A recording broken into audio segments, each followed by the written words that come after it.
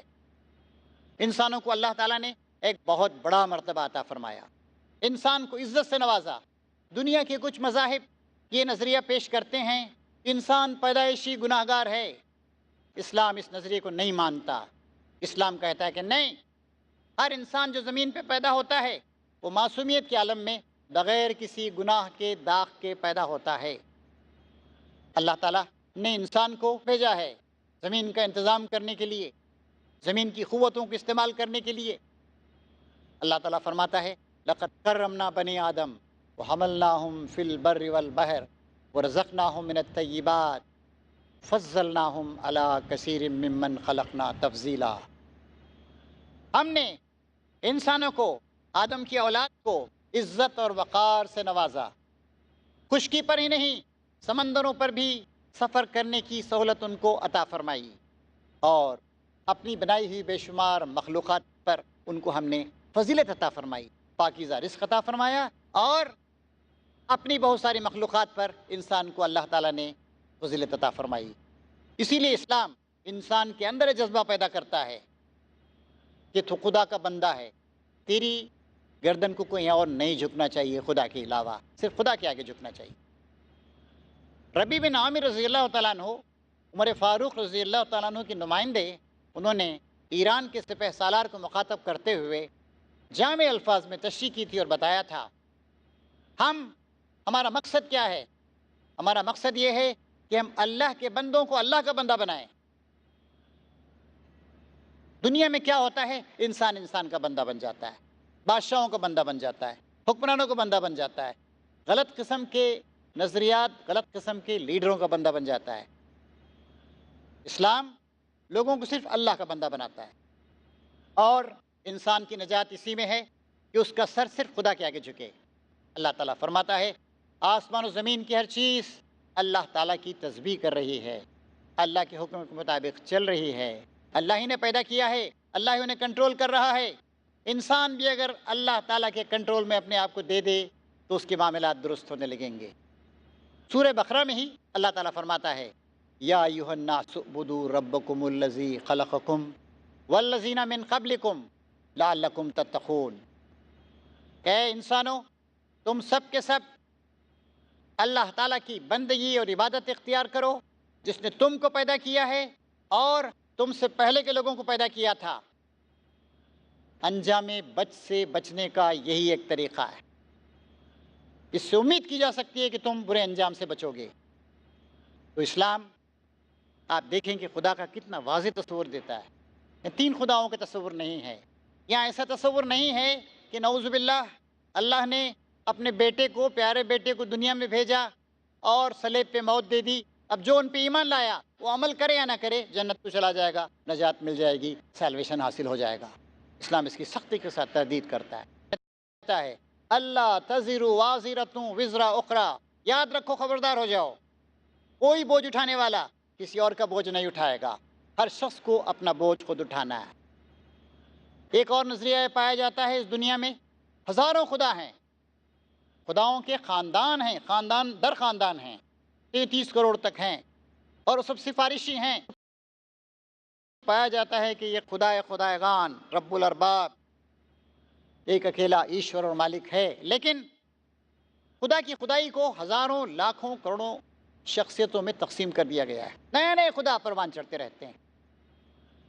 یہاں مہاراشٹر کی آپ مثال دیکھ سکتے ہیں، ایک صاحب تھے، کہیں رہتے تھے، کہیں پر گئے، وہ ان کا پیغام یہ تھا سب کا مالک ایک ہے، سب کا مالک ایک ہے۔ لوگوں نے ان کو خود مالک بنا لیا، اور ان کے ایک اوتار بھی ہیں جو وہاں آندھرا پردیش میں پائے جاتے ہیں، اور وہ بھی ایک بڑے بھگوان بنے ہوئے ہیں، ہزاروں، لاکھوں، کروڑوں روپے کی آمدنی ان کی ہو رہی ہے۔ یہ چیز انسانوں کو توڑنے والی، انسان کو بہکانے والی ہے، خدا سے غافل کرنے والی ہے، برائیوں کا شکار کرنے والی۔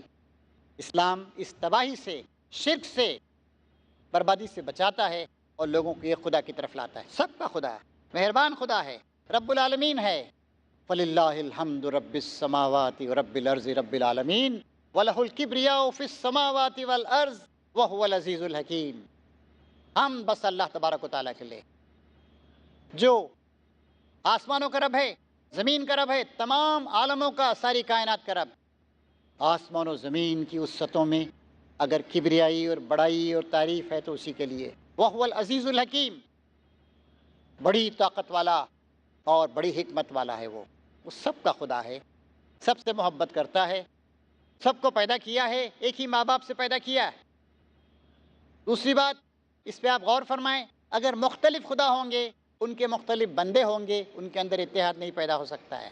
انسانوں کے اندر اتحاد پیدا کرنے کا بنیادی نسخہ یہ ہے کہ سارے انسانوں کو ہم ایک خدا کے تصور کے تحت لائیں اور سب ایک خدا کے بندے بن جائیں۔ پھر آپ نے دنیا میں دیکھا، ابھی میں نے پہلی جنگ عظیم اور دوسری جنگ عظیم کا ذکر کیا۔ دنیا مختلف قومیتوں میں، نیشنلٹیز میں بٹ گئی ہے، لڑتے رہتے ہیں، جھگڑتے رہتے ہیں۔ ہمارے ممالک ہندوستان پاکستانی کو دیکھ لیجئے، اور ہندوستان اور چین کی باتیں اب کی جا رہی ہیں، بلکہ اسٹیٹس تک لڑتے ہیں۔ کاویری کے پانی کے لیے تمل ناڈو اور کرناٹک کشمکش کرتے رہتے ہیں، مہاراشٹر اور کرناٹک ایک شہر کے لیے لڑتے رہتے ہیں، بیلگام کے لیے۔